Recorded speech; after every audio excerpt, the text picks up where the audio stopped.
I hope everybody can hear me okay. I'm just here for another one of my loves. It is fantasy tabletop role-playing games, and yes, we're just going live here, and we're going to do a little bit of work on the Pantheon. So if you have any questions, please do ask. If you have any suggestions, please also add those in as well. So we're going to be talking through a little bit of the choices that we're making. We'll probably pick a god, 1 out of 20, and we'll see what it is, and we'll go to work on it. So here we go. Are you ready? Alright. So here you see the current Pantheon in my fantasy role-playing game setting. And we'll be going through one of these gods and or goddesses and sort of see how it pans out.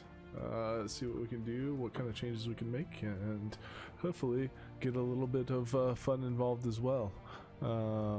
That's pretty much it. You know, we're just gonna take some notes and come up with ideas, hopefully chat about some stuff.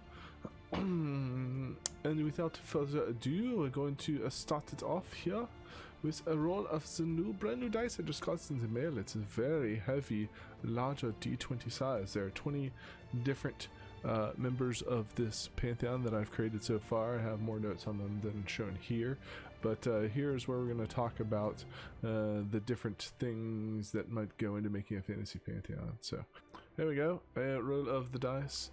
So we're going to choose whatever comes naturally. Number 5, that's Arroyo Caramonto 3, 4, 5, GRIMWIC.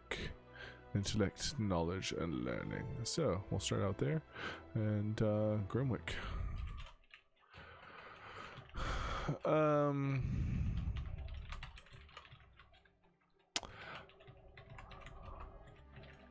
So this is a pretty interesting god, so to speak. We'll go ahead and go to Pinterest.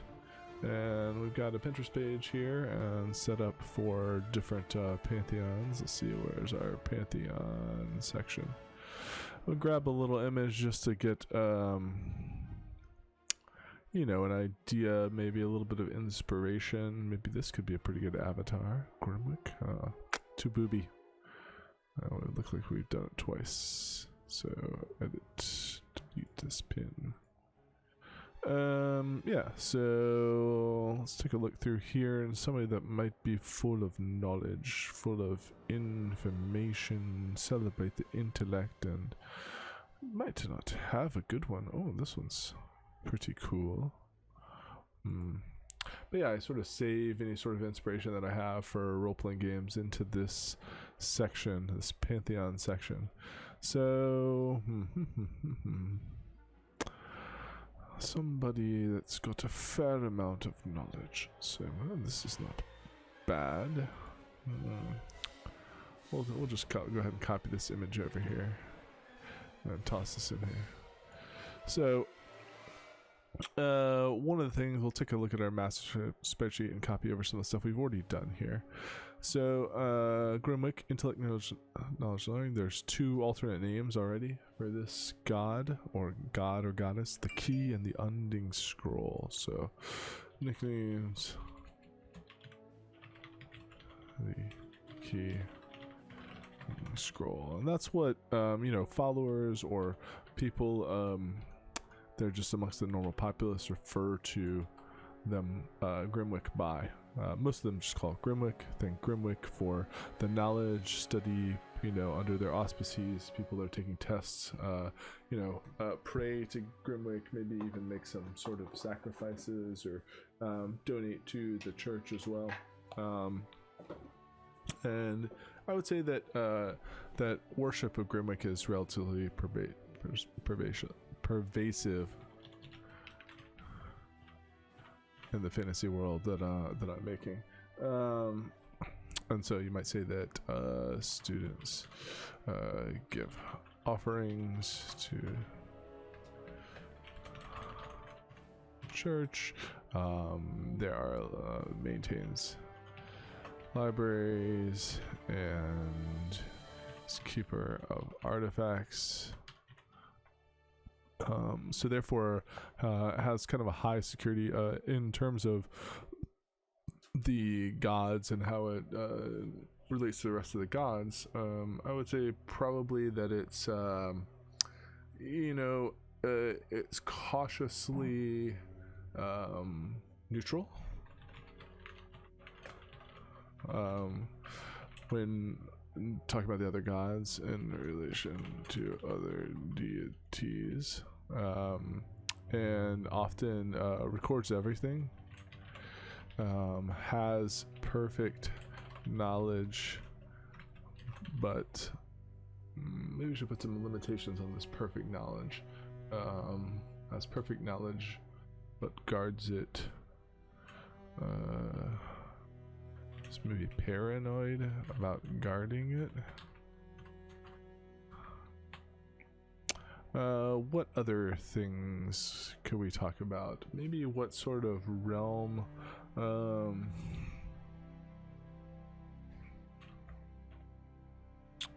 So libraries and keepers of artifacts, so therefore that means maintains secret vaults throughout the world, has specialty types, followers, mint, track down information and artifacts,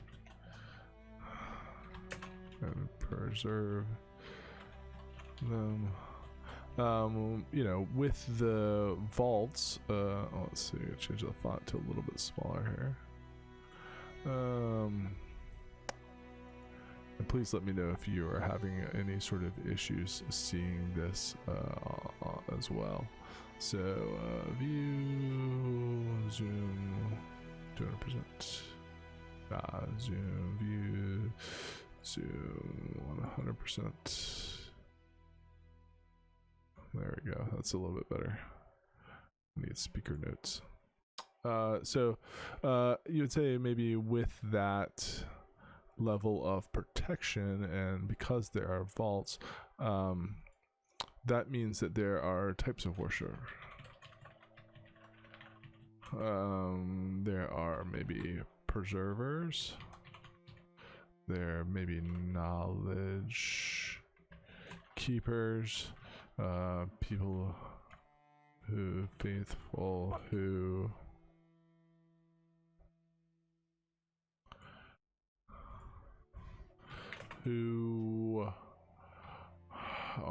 carry and protect the greatest bits of knowledge, perhaps decentralized, so others have a hard. So enemies or evildoers have a hard time tracking them down.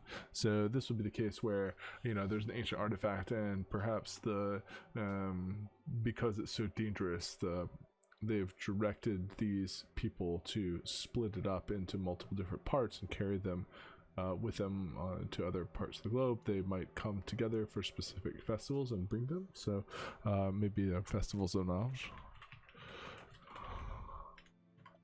Moments where the keepers come together and the wisest are allowed to look at powerful bits of knowledge. Something like that. Let's see, order sent back. Okay.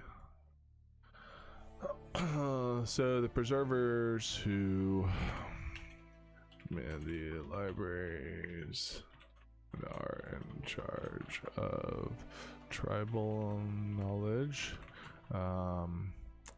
What else what other types of worshippers could there be? There could be perhaps the seekers or something named like that.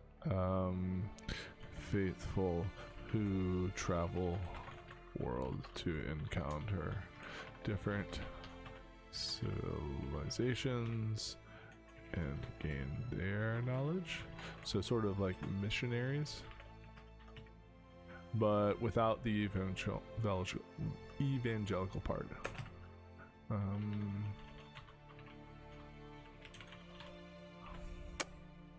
So, in charge of maintaining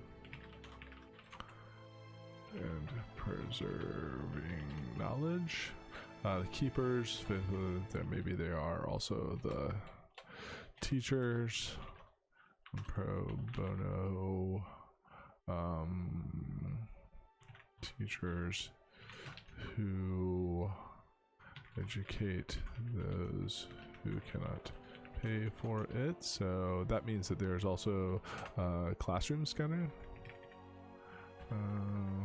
Sets schools teaching history and language,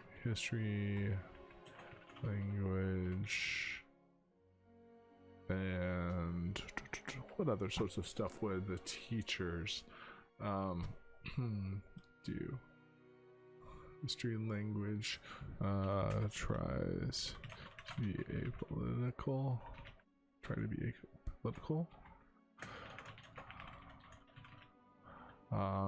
There are the cartographers, but what would you call them? People that are doing cartography. Perhaps you would call them the explorers or something like that. Catalogers. Adventurers who go out into the world to map it and to capture it with artistry.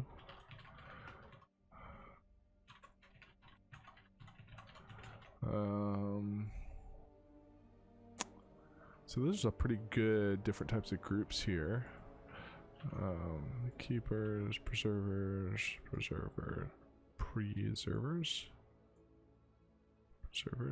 preservers, terrible. Seekers, teachers, catalogers. What other types of names would a worshipper of a god of knowledge and learning be? View, we do not need this ruler. Okay. What other sorts of stuff would they do? Let's see, the key, the unending scroll. Let's see, I had originally said GRIMWIC was, the world sage is too. Elf? Yes, elf. Also be the world sage.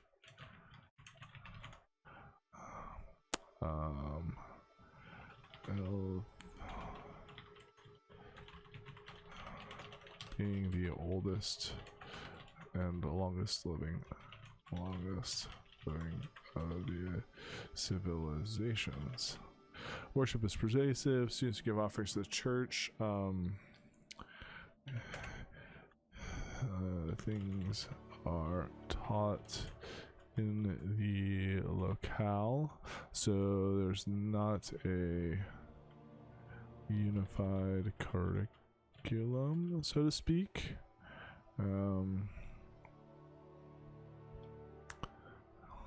What else here? Records everything. WIC records everything, has perfect knowledge, but is paranoid about guarding it. Understands that once idea gets out, it can be mutated and used for evil. So generally a I would say a good god, not awful to neutral in regards to laws and politics. What other sorts of things can we talk about with GRIMWIC here? The key, unending scroll, world sage, Maintains libraries, so we talked about that. Maybe some of the biggest libraries, we talked about that. Let's see, biggest libraries would be 3 biggest libraries. There's of course going to be one in the capital, one large, one typically in each major capital. They are also maintains areas for the more ascetic types.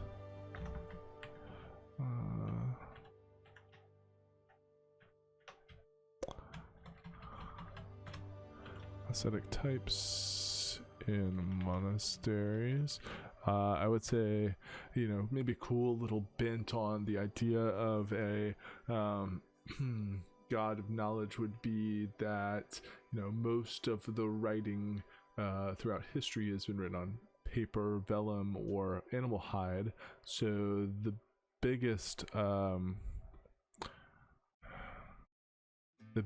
library or place of worship is actually deep in elvish forest, and that ties together sort of the history of the elves, as well as history as an elf, as well as you know, the sort of natural bent. So largest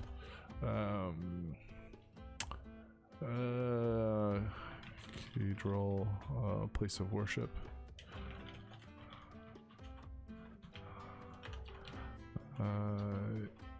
Is deep in an elven forest.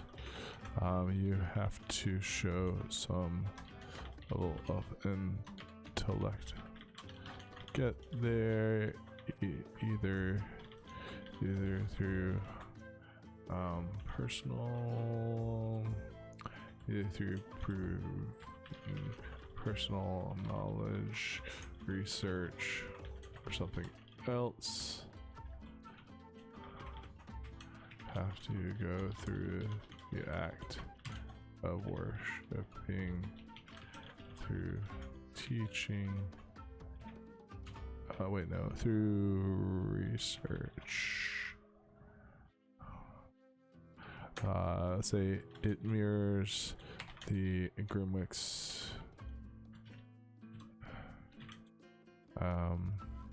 personal realm.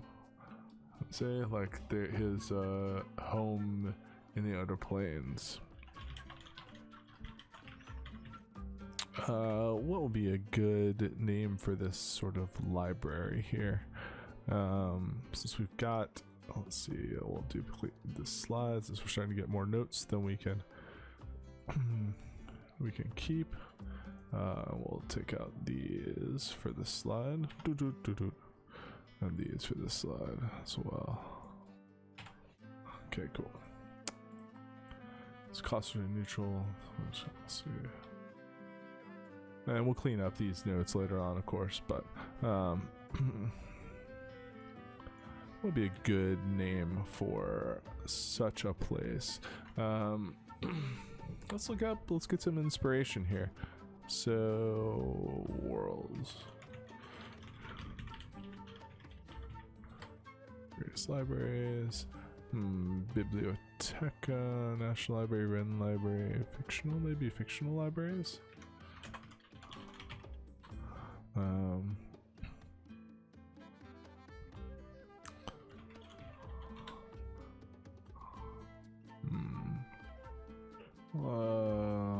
Synonyms for learning.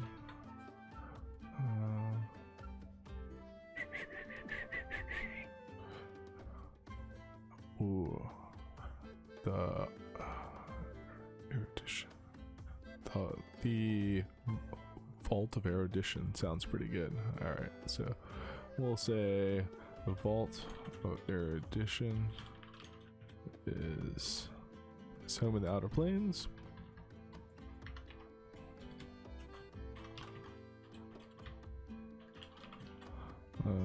And the largest place in the Elvish Forest is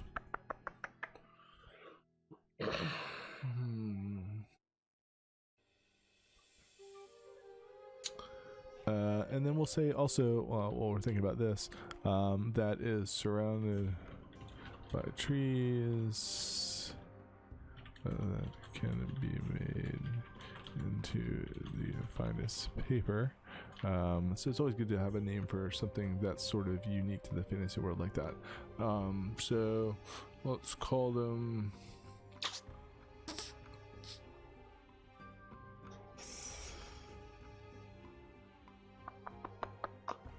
Scroll Oak.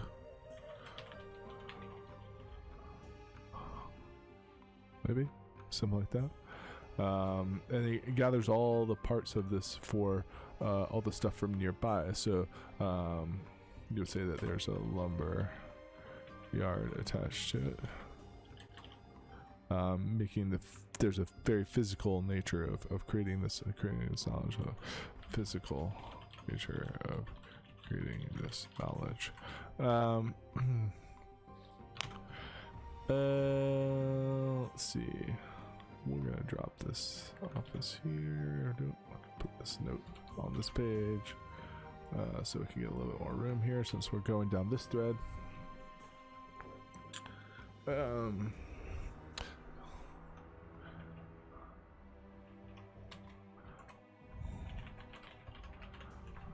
So there's also, you know, a fair amount of tenders. Maybe the tenders or laborers. Need a name for those. These who maintain the creation of knowledge preservation. So that would be another good sort of thing to look into as well. Another sort of flavor that we could go down as well. So let's see, what else could you do? One large temple, each major capital, major centers.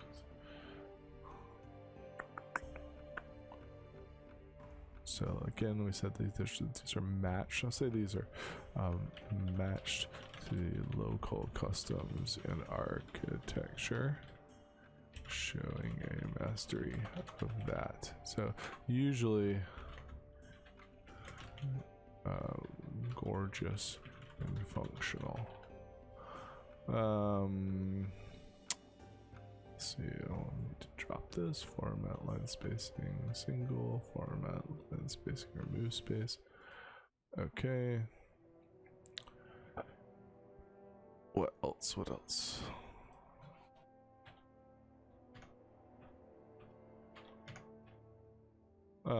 Alright, so Scroll Oak, that's another, you know, one of the unique things that we thought about. Lumberyards attached to it, physical nature of creating this knowledge is important.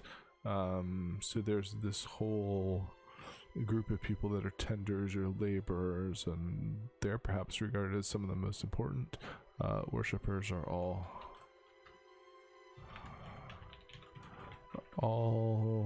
considered equals in terms of category rank, mirroring the importance of all knowledge and contribution to it. There are ranks within each group.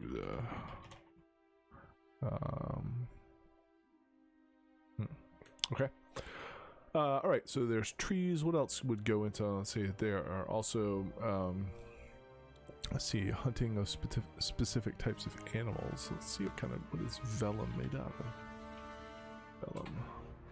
Vellum is a fine part of the skin of a calf. Alright. Originally from the skin of a calf. So let's see, they also have worshippers that raise free grazing horses to skin to create vellum and feed the faithful. All right, so that's another type of tenders or laborer, I guess you would say. Free range, so sorry, not horses. Cows. So there's like forest cows. Forest cows. Forest cows. All right. Let's see. Again, we're sort of running out of room on this page. Let's go to 9 and view 100%.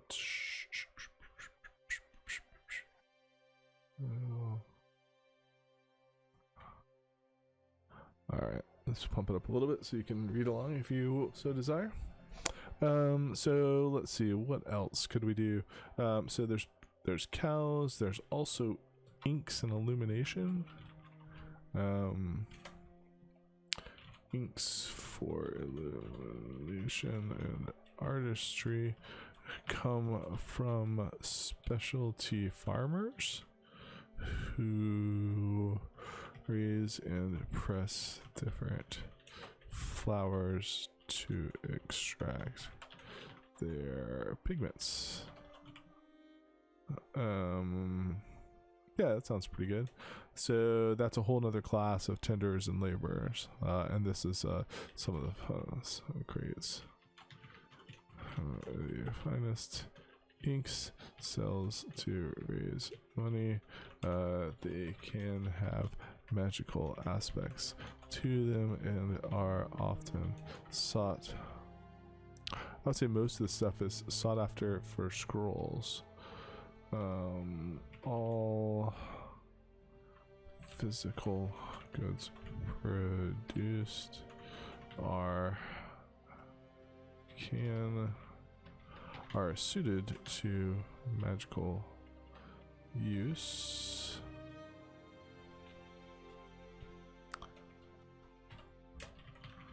Are sought after for scrolls. Okay, so there's the inks for illumination, you've got the trees, you've got the vellum creation. You also need to have people that maybe falconers, like falconers or something like that. What's the best kind of use? What's best quill? Best quill. Best quill writing. What is the quill of a feather made out of? Light feather of a large bird. Okay, alright. History of the quill pen. You see, you learned something a little bit new. Here, got your ink, papyrus, ceramic, etc., etc. Do a feather. Have to prepare it. There's different swan.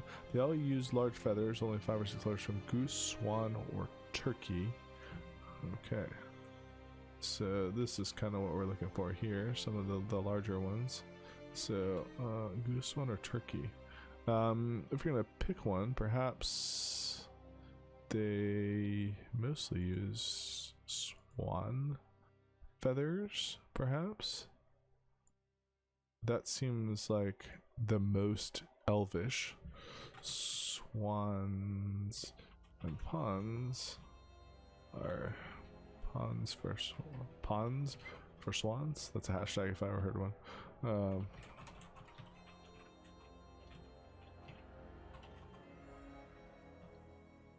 Okay,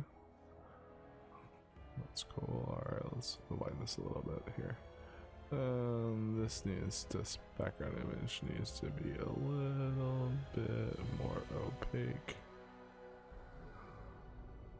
Let's move this out of the way, and then format options, adjustments, brightness. Let's do something like that. Okay, cool. Okay, put this back where we had it before. Okay.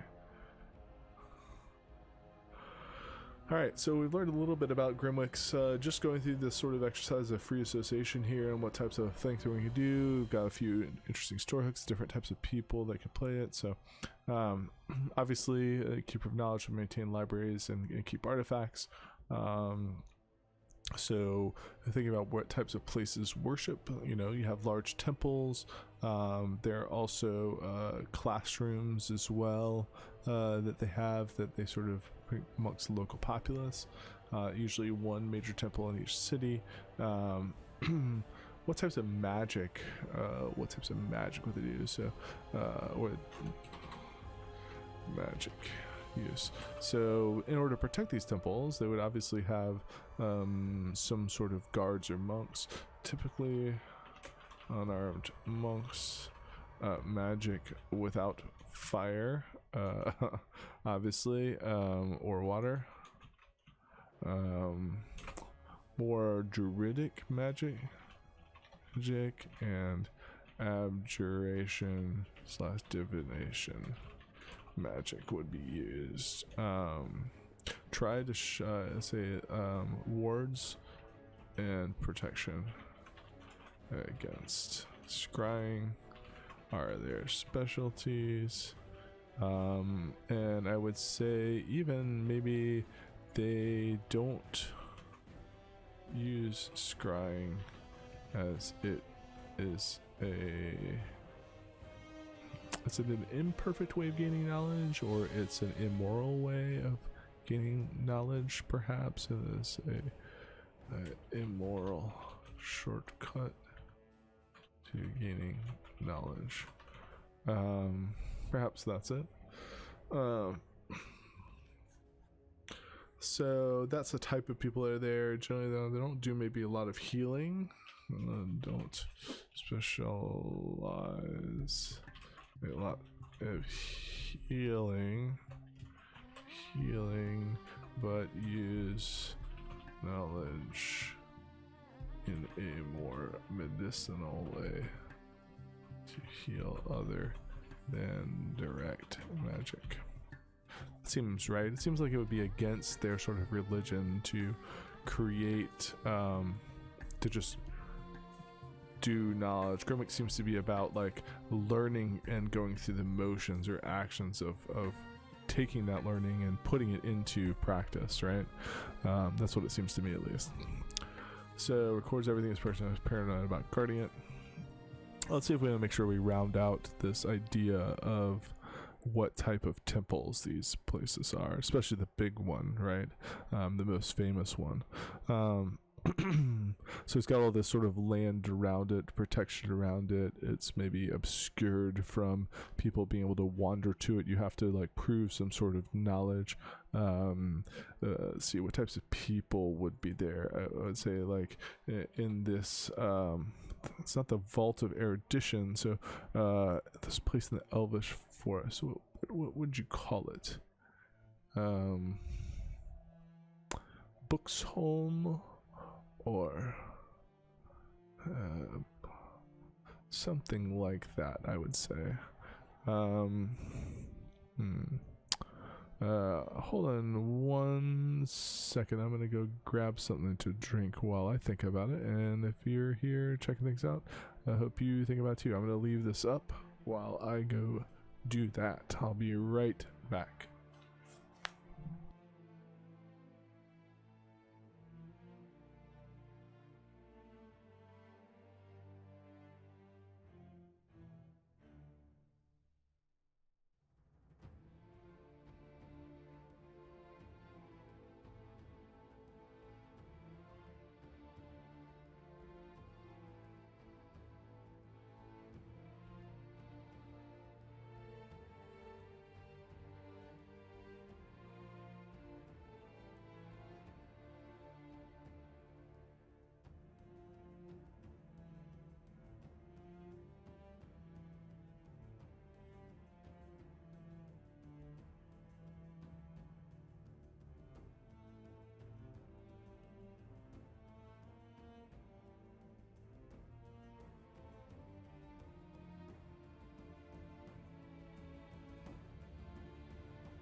Right on. So, didn't think of any other name for that.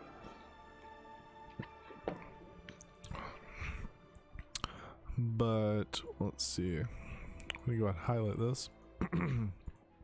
Show that we need to think about it a little bit more, and then we'll put black as well.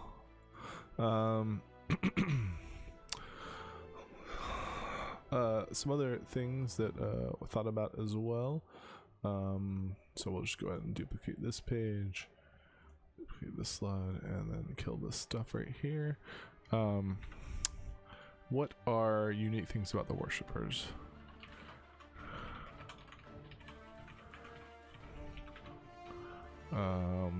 They like to stain their hands and fingers permanently with ink and a permanence spell.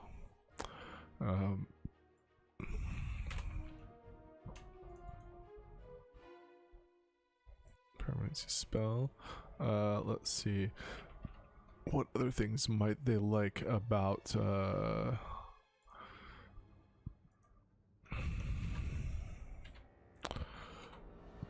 ink and permanency spell? They might also prefer generally clean, except explorers,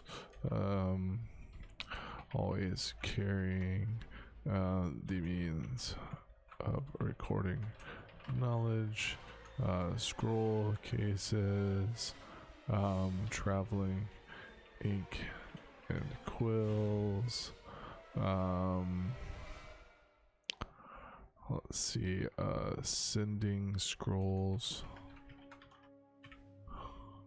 for knowledge. Yeah, I'd say they're also quiet, like listen, not always. Elves, there are races, there are many represented races. Why would you be drawn to a worship of GRIMWIC? Obviously there's sort of the dark side of knowledge, that with knowledge comes power, but maybe the larger aspect of it is that knowledge can save lives and prevent evil. So belief, oh my god. Knowledge can save lives and prevent evil. Learn from history. So mortals can basically evolve. The goal is not eternal, goal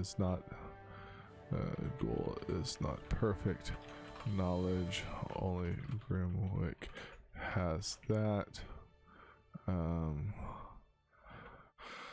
Let's see, maybe receiving some knowledge helped them in their lives in some way drastically.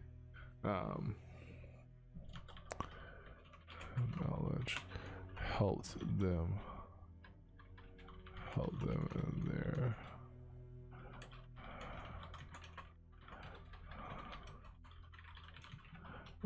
say organization apolitical, so there aren't princes, firstborn sons signed to it. What would the hierarchy be like, do you think? Hierarchy of church would be based on what? Would be based on general knowledge, expertise, devotion to keeping knowledge flowing freely, festivals, festival of the scrolls, where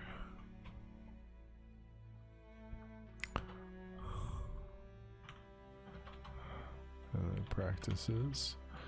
Let's see, Festival of the Scrolls.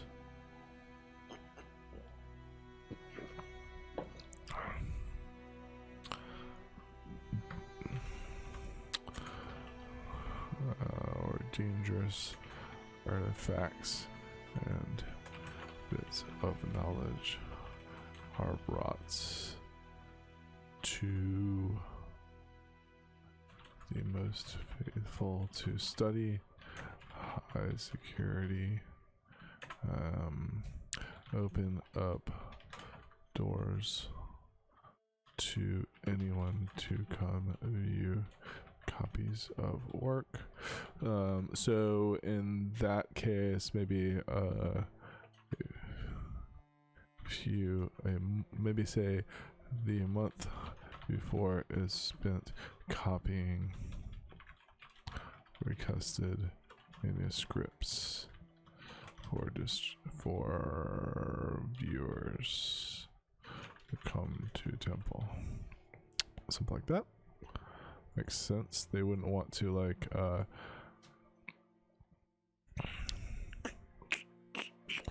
they wouldn't want to invite too many people in there, but it's also a time where the bits of knowledge is faithful to study and learn from. Alright, let's make this a little bit more opaque. Format options, adjustment, brightness. Okay. What else could happen here with GRIMWIC? What other sort of festivals would they have? Festival of the graduation? Festival of schools? School's End? Maybe School's End. And each year celebrating graduation and gaining of knowledge. There are recitations of texts, presentations of histories, plays. What else might happen at School's End?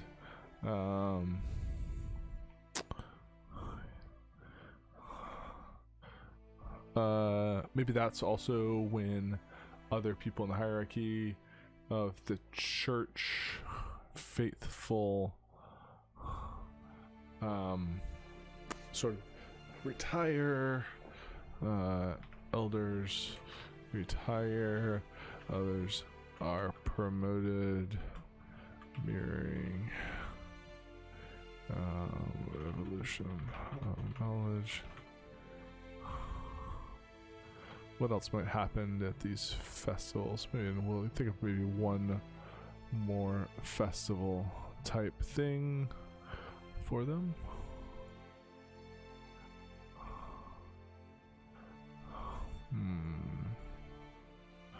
Format, line spacing, single format, line spacing, move.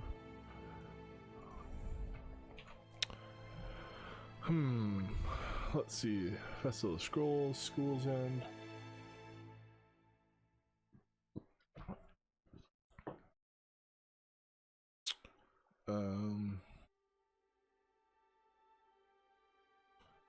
Would they also have museums? No, probably not.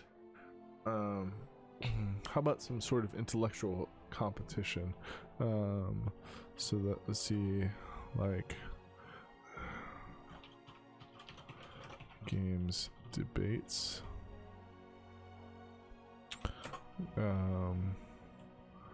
People are invited to come discuss topic. It is that sharing of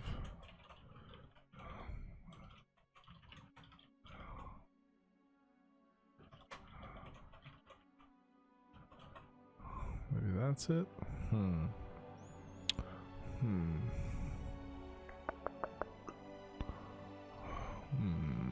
Maybe like they play chess or something? I don't know, that doesn't seem really that exciting, so to speak. Practices.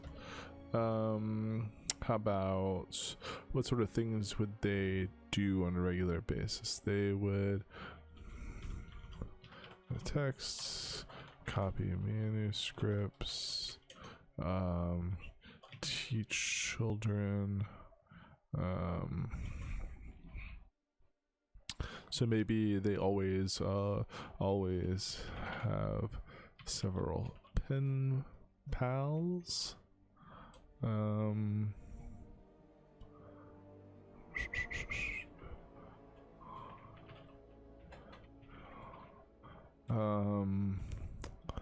Let's say procuring books for the libraries, preserving samples for investigation, getting artifacts for the vaults. What other sort of teaching could there be? Skill sharing slash apprenticeships.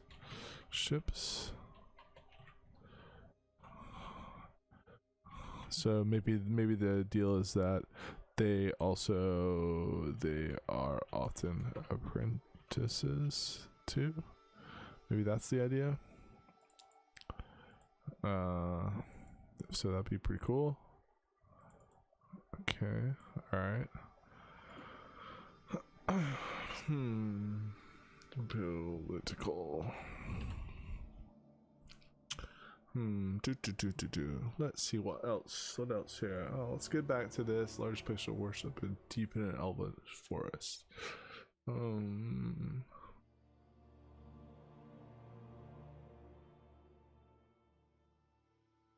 Word root, maybe.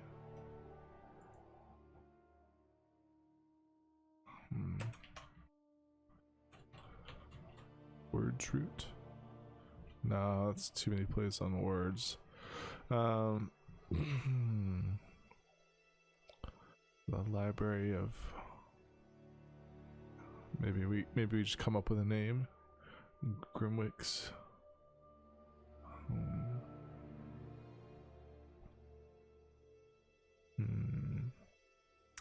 It's in their synonym for a library. Let's do that.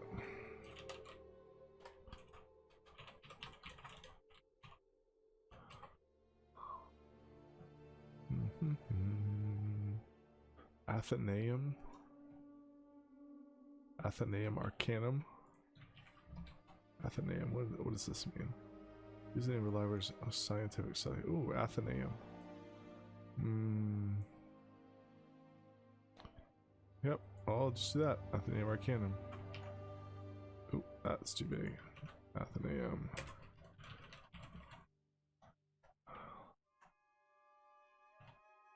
Athenaeum Arcanum. All physical goods, or let's see what else. I should make sure there's no other types of things that they need. They need trees, cows, illumination, artistry, especially farmers, ponds for songs for writing quills, and would they also need like a glass, like forge type thing, or people? Let's see. Major goods they trade for. Glass.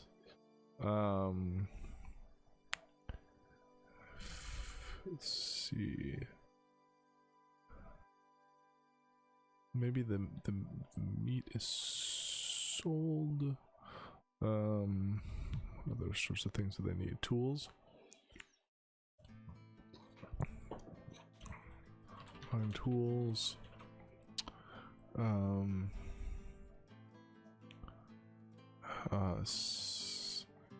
Candles. never sputter.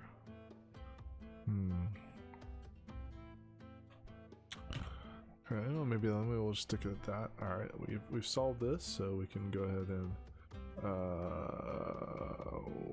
clear the formatting. Formatting. Oh gosh, 12. This needs to be a 9. So, all right, we've done that pretty well. Key, unending scroll, world sage, elven tradition. All right, types of worshippers, tenders and laborers. Need a name for these guys. Ooh, maybe the binders.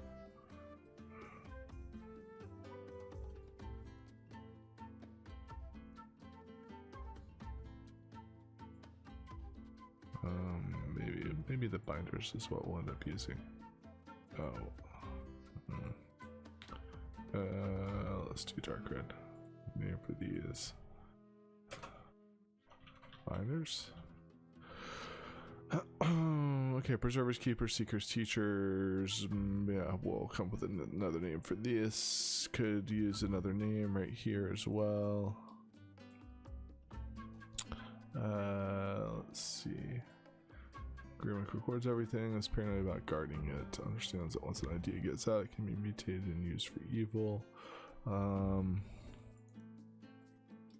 Let's see. Likes to split knowledge between faithful, so they each have a key to it, but must coordinate to unlock secrets.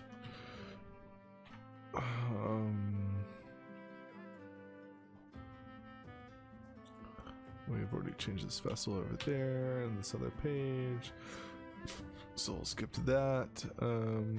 Misspelled deities, of course, because we always do. Let's see what else. What other sorts of stuff could we say about them?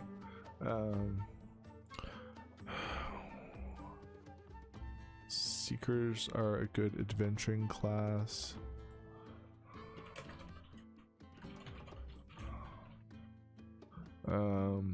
How they make their money: by tithes, by selling information, by providing accurate maps. Maybe let's see, makes money by tithes. Specialty education, creating accurate maps, being a law. No, because GRIMWIC is not the law arbiter.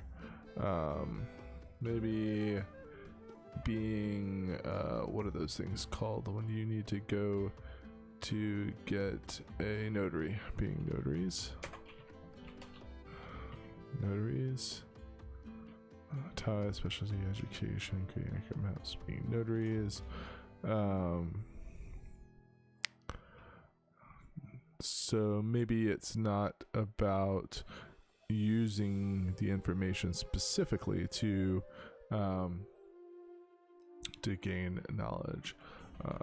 Tries not to use information specifically to gain wealth. So say they have figured out best trade routes or something like that, they wouldn't act on it. They still believe choice is an important part of knowledge. Let's see, still a choice and active knowledge won't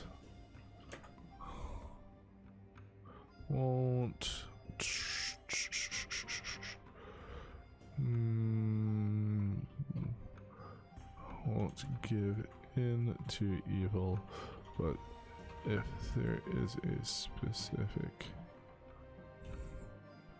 outcome of good or evil. So how do I put this? I still believe that choice is an important part of knowledge, so they treat it as impartially as possible. as partially as possible. Something like that. Partial as possible. Alright, let's see. What else here for GRIMWIC? Alright, so let's see. Tune and clean. Let's get music knowledge. Let's see. Clothing is meant to be warmer. Let's see. Hair is generally pulled back or absent. That's not to get in the way of their academic work.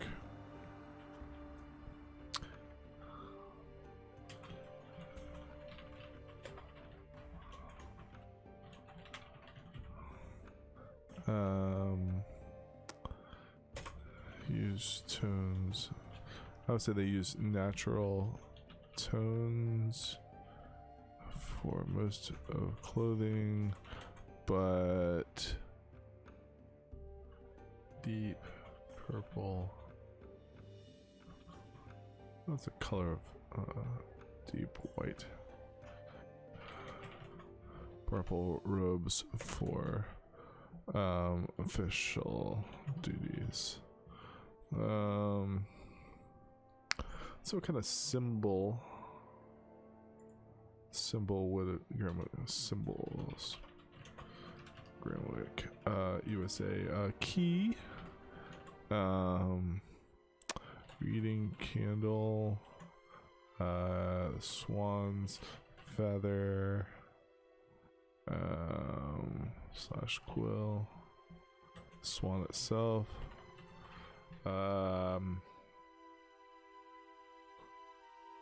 Ooh, avatars. We gotta do that too.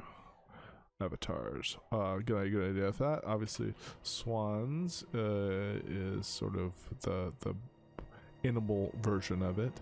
How about a giant ghostly book that opens before the visited person? Maybe that's a good idea. Let's grab this. Format options, adjustments, brightness. Yes, try that brightness down. Okay. Swans, Ethus book.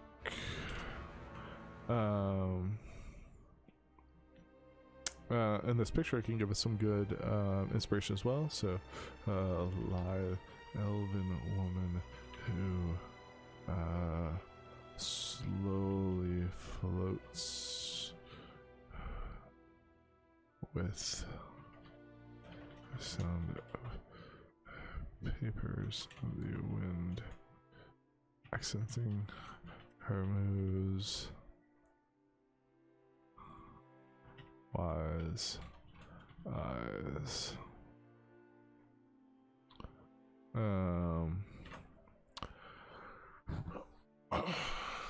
And then how about also just like mix it up a little bit? How about a school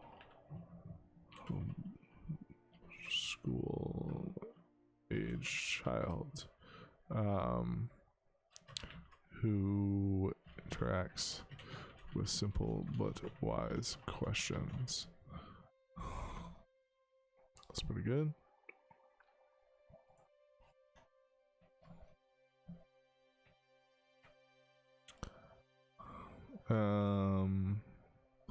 What would be a name for these? The keepers?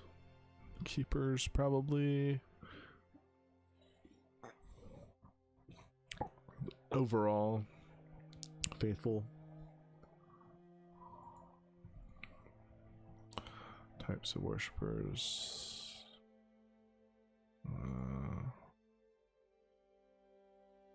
Jesus.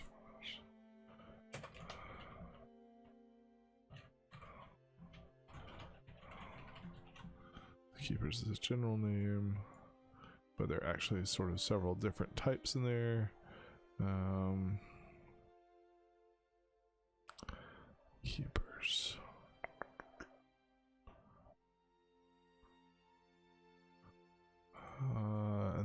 should have other things about GRIMWIC itself. Maybe GRIMWIC's this scene is depicted. Giant grimoire. Giant oversized grimoire spread out before him or her.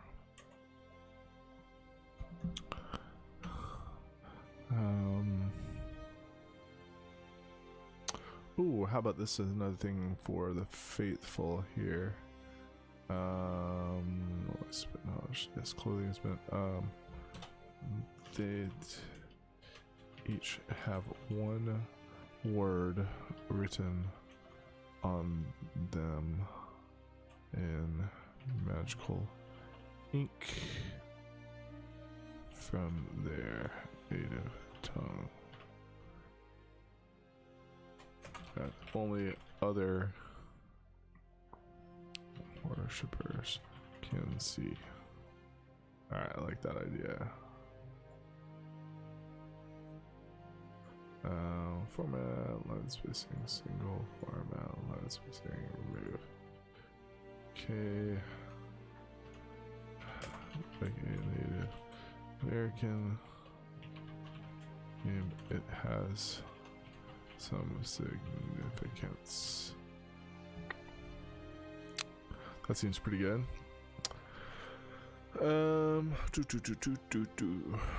Let's see, what else?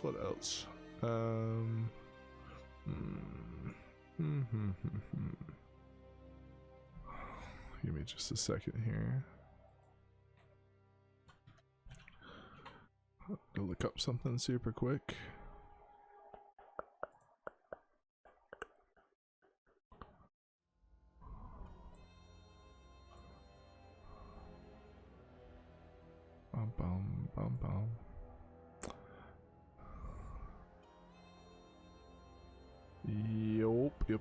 Yep.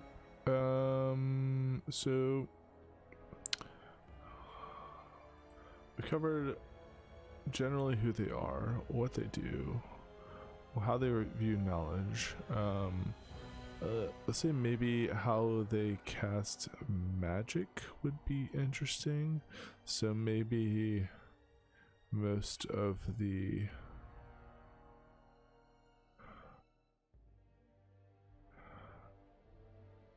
how about magic so maybe expensive material components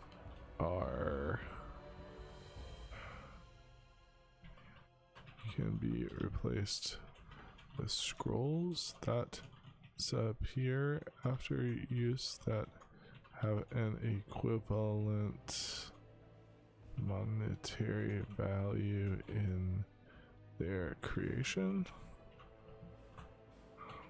Seems kind of cool, doesn't it? All right. So, the keepers is such a general name though. Word for librarians. The Gnosts. Gnost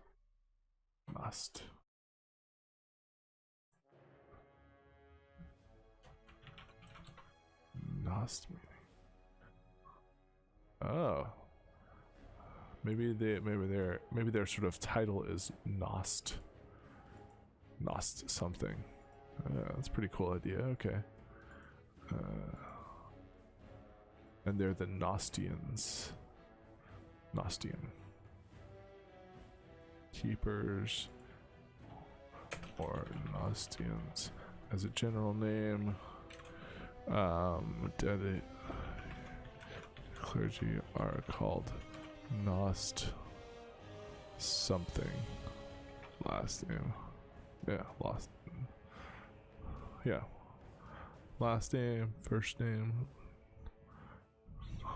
Gnost. First name. All right. Yeah, that's pretty good. Okay. All right. Cool. Anathema Arcanum. Let's take a second to review things that we have we discussed so far. So we started out here. We have sort of this list of ongoing Pantheon deities for the homebrew fantasy RPG setting that I'm creating, Ethus. Here's like the spreadsheet version of this, but I just pulled them out, rolled a d20 dice to determine which one I was going to work on tonight. I came with a 5, so that's GRIMWIC, the god / goddess of the deity of intellect, knowledge, and learning. So kind of started out with some of the notes that I already had. As you can see, it was pretty barren here. It's in this little section right here. And we've just been sort of free associating since then, in the past, little while. So, past about an hour actually. So the nicknames for this deity are the Key, the Unnamed Scroll, and the World Sage. Comes from this Elvish tradition, being the oldest and longest living civilizations. The whole deal is keeping and maintaining knowledge, secrets, gathering information, not necessarily working on it, but using that to do general good in society. So obviously, as part of that, they maintain libraries and the keeper of artifacts.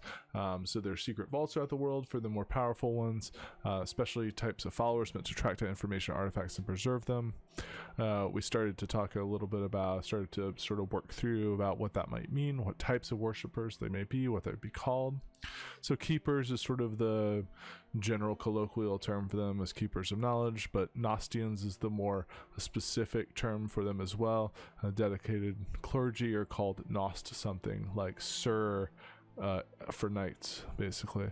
So the different types of worshipers would be preservers, those who sort of man the libraries in charge of maintaining and preserving knowledge, keeping everything categorized and maintained and things like that. There's keepers, those these are sort of more the special agent type people, who take the most dangerous bits of knowledge, decentralize them from the libraries, and take them throughout the world. Usually those bits of knowledge, whether it's like some ancient grimoire or scroll, something like that, it's cut up into multiple pieces so multiple people have them together, so evildoers have a hard time tracking them down. The knowledge is not destroyed, it's just preserved and kept away from things. There's also the seekers, right? Those who travel the world to encounter different civilizations and gain their knowledge. So these are sort of like missionaries with an evangelical bent. They need to come up with a better name for this, but the teachers, and these are people that celebrate knowledge and passing it on to the next sort of generation. They teach things in an apolitical route, but they set up schools and locales and whatnot like that, teaching history and language, basically allowing sort of teaching the people the magic of intellect and knowledge and learning and how important it can be to survive. And you do it for free. The catalogers as well, adventurers who go out into the world to map it, capture it with artistry, gathering artifacts. This is sort of like the seekers in a way, but it's more for specific sort of adventuring types. So out of the adventurer types, the seekers, the keepers, the catalogers would probably be the best. For if you're trying to set up a dynamic sort of interesting thing with the characters, and fit them into a more traditional adventuring party with lots of hooks. But there's also a name, a specific type of worshiper that would be the tenders and laborers. So I need a name for these. I thought maybe binders, those who do a lot of the more physical labor involved in the church, and I'll get into that in a second. But those who maintain the creation of knowledge preservation, so they make the books, they make the vellum, they make the ink, the quills, and that sort of stuff that are used. And then all these worshippers are considered equal in terms of the category rank, mirroring the importance of all knowledge and contribution to it. So there are ranks within each group, and that's based off of knowledge, devotion, specific feats of intellect and learning and whatnot, stuff like that. But they try not to let it get to their head, so to speak, because they know that knowledge can come from everywhere. So in terms of spread, there's typically one large temple in each major capital. This sort of makes sense for a fantasy setting where they would be kind of like the public library, sort of, so to speak. but they also have libraries for the more aesthetic people that are studying in monasteries as well. That's a good fantasy trope to sort of buy into. All of their structures match the local customs and architecture, showing off their knowledge of the history and the artistry of that area. So they're usually gorgeous and extremely functional, because that's what you need out of a center of learning, so to speak. The largest place of worship for GRIMWIC is deep in an elven forest, and it took me a while to come up with this name. Did some Google searching to sort of come up with something that made sense. The Athenaeum Arcanum. In order to get there deep in this forest, you kind of have to go on sort of an intellectual quest, prove some personal knowledge either through research, putting two and two together, gathering bits of information from this library, that library, all together into one to show you the path. Maybe GRIMWIC sort of tests you along the way in order to make it there, and it closely mirrors GRIMWIC's home in the Outer Planes as well, which is called the Vault of Erudition. It's surrounded by trees that can be made, so the whole locale around it is all about preserving knowledge through natural means. It's self-sufficient as well, so it's surrounded by trees that can be made into the finest paper. Coming up with an idea from that sounded like a cool thing for a fantasy setting. So scroll oak. It would have a lumberyard attached to it, obviously, to process and cut down these trees. And the physical nature of creating all this stuff is really important to this god as well. So it's not just about being in your mind, it's about using this intellect and knowledge in practice as well. The worship is also to create some of the more ancient ways of preserving knowledge. Raise free grazing cows to create skin to make vellum, and then they also use the meat to feed the faithful. Put forest cows in there as well. It's kind of a funny idea. So their physicality when we get to sort of designing that will be determined by the fact that they live in a forest. Like, what would they eat? Would they have elongated necks? Would they eat specific types of plants? Would the trees look a certain way to allow cows to roam around in between them? That sort of stuff. Obviously, for any sort of preservation knowledge in a fantasy setting, you need ink as well. So the inks for illumination of manuscripts and artistry and stuff like that come from specialty farmers who raise and press different flowers to extract their pigments. Maybe there's some sort of mushrooms involved as well, but basically that farming aspect provides a sense of beauty to the space as well. It's very elven, very sort of cultured and unique as a way for a dungeon master or game master to describe characters coming into the city where this Athenaeum Arcanum is, and showing people working in pressing flowers and gathering. It provides that sort of rich visual and smell and all of the sort of associated senses that come with that sort of aspect of it.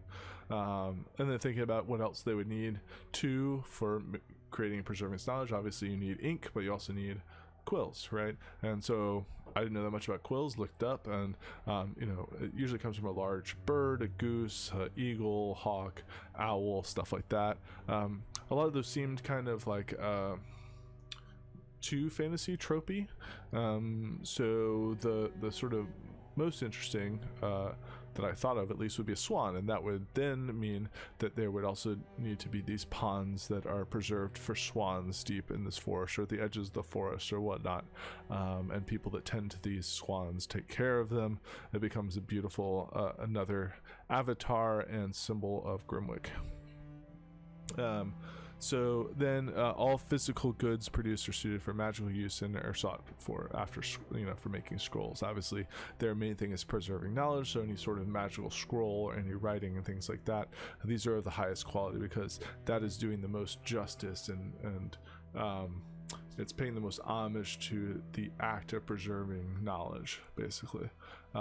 So these people, they produce all this sort of stuff, but what do they need? They're not producing. They need glass for inkwells and other fine tools that they don't necessarily create themselves. So that was just walking through some of the stuff we've done so far. I'll go on to the next page. Just talking through in general helps come up with other ideas too. So I find that pausing while you're doing world building, going back over the notes that you've created in the past certain amount of time, it helps solidify it in your mind, helps you work through some of the kinks that maybe you've evolved past that you didn't realize you've evolved past.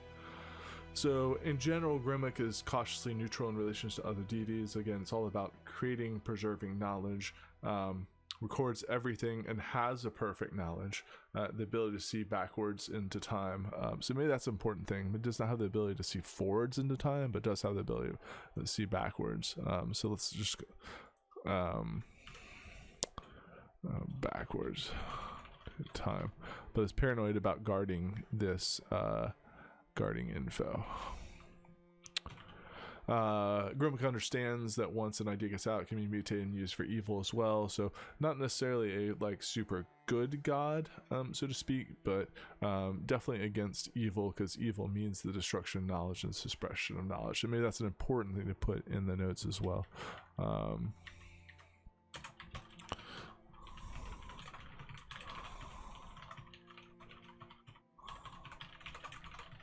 So we'll go ahead and put that in. See, this is why I like to go over stuff.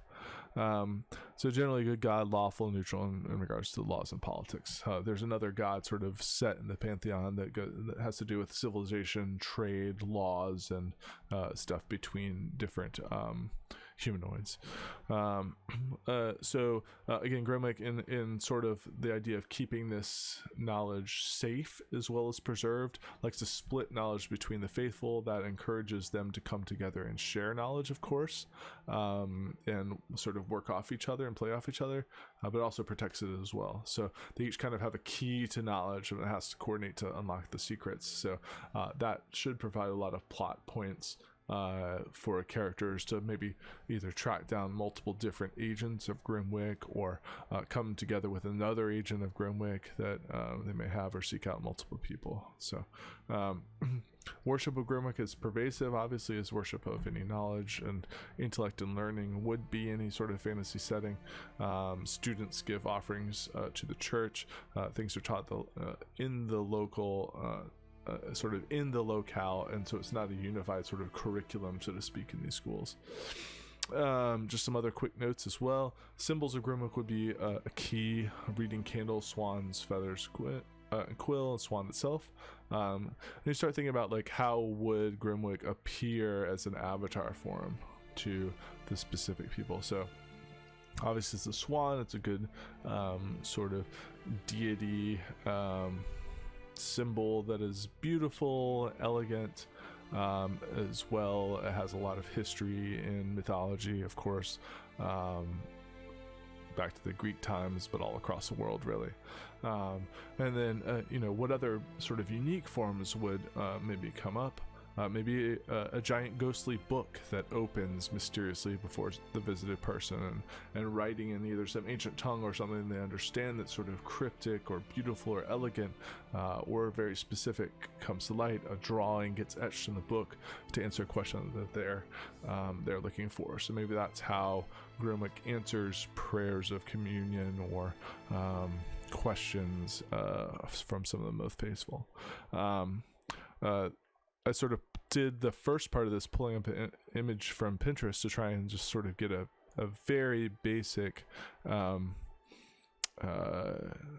visual representation just in my mind while I start going through this stuff. And so I came across this image, which I'd saved a long time ago.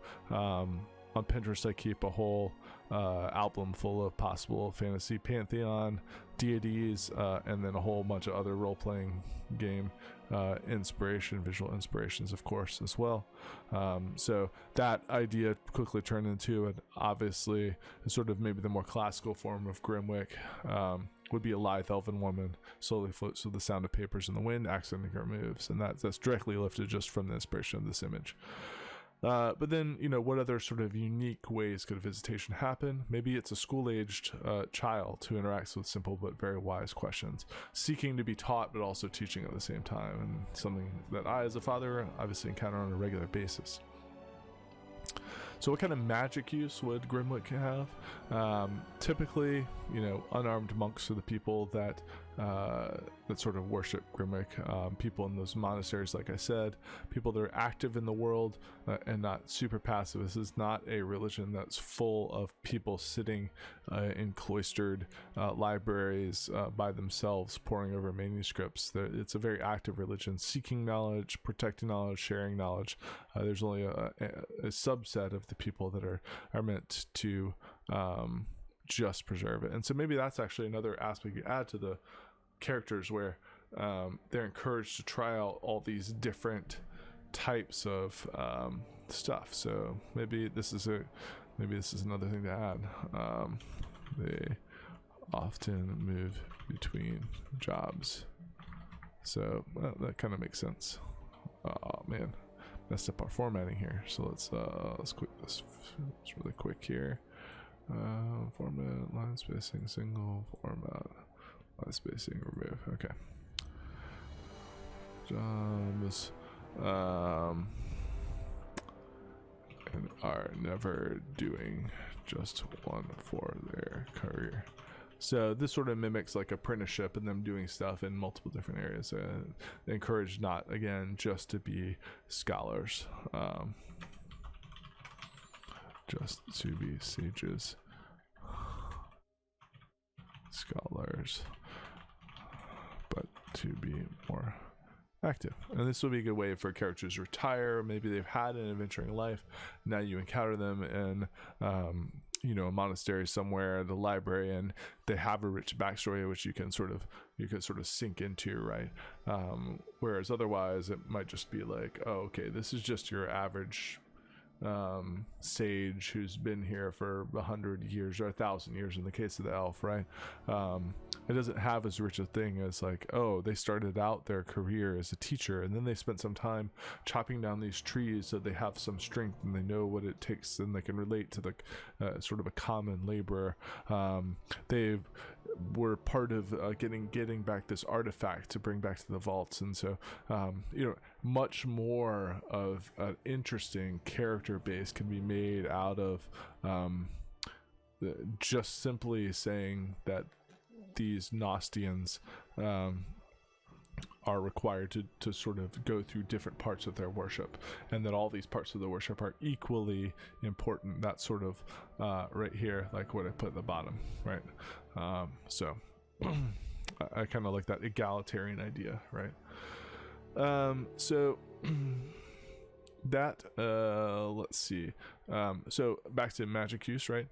So unarmed monks, magic without fire or water makes sense, obviously, for an intellect sort of knowledge based preserving of knowledge thing. They wouldn't want fire. They of course protect all their libraries with sort of anti-fire magic, anti-water magic, but they shy away from that type of magic as very destructive. They do a lot of druidic magic because it sort of interfaces really well with the elven deities, sort of background sort of thing, and abjuration, divination magic, wards and protection against scrying, and they're specialized obviously to protect this magic. They don't use scrying though, as they feel it's kind of an immoral shortcut to gaining knowledge. Well, they'll seek knowledge and try and find it in all sorts of different ways. So it's more about discovering knowledge and getting it from other people than it is just taking a shortcut to get there, right? They don't specialize in a lot of healing. That's something that's also sort of as a cleric class, as a specific cleric or paladin class, but they use knowledge in a more medicinal way to heal other than direct magic. So they'll use their knowledge of sort of ancient herbs or techniques or whatever to heal people in a way that feels magical, but it's not quite magical, just bestowed upon them from GRIMWIC. Another sort of interesting thing I think to their magic would be to allow them to incorporate some of the acts of knowledge or vellum scroll work and things like that into their magic, right? So expensive material components can be replaced with scrolls that disappear after use, right? So instead of having to go find a 500 gold piece diamond to help do this one spell, maybe it's all about finding and creating this ink that's worth 500 gold pieces in this scroll that then disappears after use, right? And it's all about reading knowledge and more scroll work involved, stuff like that, or writing things down and then then the magic happens. So maybe you're not doing as much semantic components or stuff like that, but this act of memorizing, of understanding, of unlocking knowledge, of the physical act of writing down things on paper or vellum, that creates this their magic and pleases GRIMWIC, so to speak. So how does the church make money? They make money by tithes, specialty education, creating accurate maps, being notaries. Try not to use the information specifically to gain wealth. So they figure out the best trade routes, they wouldn't act on it. This is sort of like the Back to the Future thing. If they kind of have a world almanac of sorts, and they try not to use that in sort of an immoral way to make money at the expense of others, right? So they still believe that choice is an important part of knowledge, so they treat knowledge as impartially as possible. Obviously, dangerous knowledge can only be in certain hands, right? But will come back to it and try to study it to try and understand a little bit more. GRIMWIC is depicted often, as the deity in its various forms as with a giant oversized grimoire spread out before him or her. That's just sort of a side note that I threw in. And then we'll go through this last little page, and then I'm going to be done talking for a little bit, but it's fun, like I said, to go back through this. So here's some unique characteristics of some of the worshipers. We thought about going through, again, what this might mean for a character or a religion that centers around intellect, knowledge, and learning. So they like to stain their hands as a visual representation, stain their hands and fingers permanently with ink and a permanency spell, so it's sort of easier to identify them. Generally clean, except for the sort of explorer class, which gets dirty as needed, but the general cleanliness is important for the preservation of knowledge and sort of the physicality act of doing this sort of stuff. So they might have specialty baths set up in their places of worship, so to speak, that they're allowed to use. Holy water might be a really important part of their worship. They're always carrying the means, of course, of recording knowledge, so scroll cases, traveling ink and quills, sending scrolls, ability to send knowledge back to centralized libraries and whatnot. Maybe that's like some sort of document teleportation spell, something like that. Clothing that they wear is meant to be warmer, so they typically operate in colder climates, just historically. Hair is generally pulled back or absent, so as not to get in the way of their academic work as well. And they use natural tones for most of the clothing to mimic GRIMWIC's place of dwelling, the outer planes, and also the most holy place on in Ethus as well. But for most of the more official duties, they wear deep white and purple robes for official duties. They're generally quiet and like to listen. They find that that's the best way to get knowledge, and then of course asking sort of follow-up questions. They're not always elves either. There are many represented races, people that are really interested in preserving the knowledge of their culture, understanding other cultures, things like that, inspired by these missionaries that go out and teach them stuff like that. So there's a lot of races that are pulled in through that act alone. They have a belief that knowledge can save lives and prevent evil, which is, sort of the undercurrent principle of GRIMWIC, I would say. But their goal is not perfect knowledge. Only GRIMWIC kind of has that. Their goal is just bettering their own knowledge, sharing knowledge, and recording knowledge, right? They like to learn from history so that mortals can evolve as well.